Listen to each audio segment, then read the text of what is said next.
Now, one of the key advantages of paper lead is the ability to request credits. Now, unfortunately, many times people just forget to actually request the credits, or they don't request the credits correctly, or even worse, they do fraudulent credit requesting. And in this video, I'm going to share with you a process, a workflow that we've set up for each paper lead vendor so that when they come in our system, our acquisition people, they are able to request credit on time and maintain our cost per closed contract low. Now, if you're new to my channel, welcome. My name is Joel Ponte with WiFiFlips, and I help real estate investors just swipe and deploy my real estate wholesale innovation systems.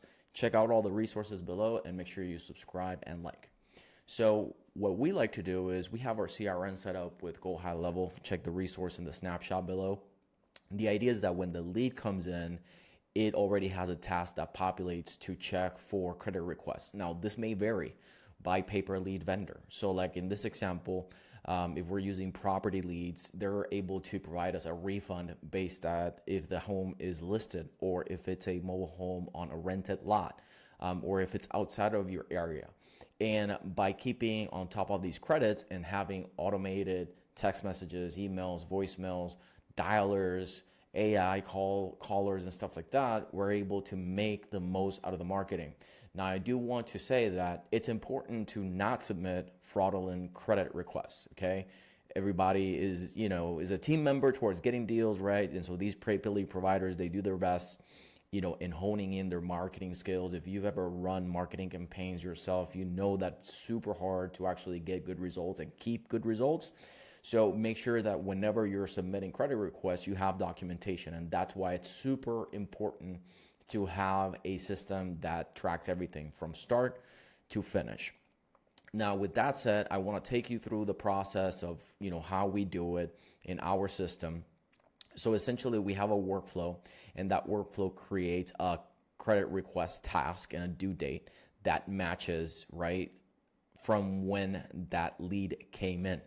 And so what we're able to do is we're able to open the contacts and go through the conversations and see what may be applicable, okay? What may be applicable, so that when we request a credit, right, request refund right here, they have like all these, criteria and policies that you need to follow, and then they give you a status as to where they're at, right?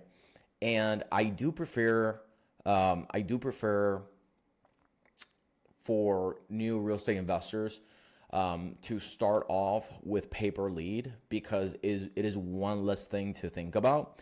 And for you to be able to optimize Facebook ads or Google ads, it does take time. It does take thousands of dollars of it just spending, right? And although you can kind of control the quality a little bit more with your own marketing, it is going to take capital, right? And so with paper lead, you're able to at least get refunds, versus when you're running your own campaigns, you're not. So typically my process is, for any new real estate investors, you can identify hot metro areas that have big box brokerages that do wholesaling, and you can wholesale from on market to off market. I'll plug a video here of example that we did. And then paper lead to keep costs low, get your wheels going regarding sales, how to talk with sellers, how to negotiate, how to comp. And then eventually, once you have that ironed out and you figure out, hey, I'm contracting 1 out of 20 leads, 1 out of 25 leads, these are my KPIs, then we can turn on the Facebook ad templates, which we do provide at WiFiFlips University for folks to be able to launch their own ads, proven ads that convert. But it does take the pixel or the brain some time to actually get this optimized. So check out the resources below. Do not forget to request your credits. Make sure that you're not submitting fraudulent credits, and I'll see you guys on the next video. God bless.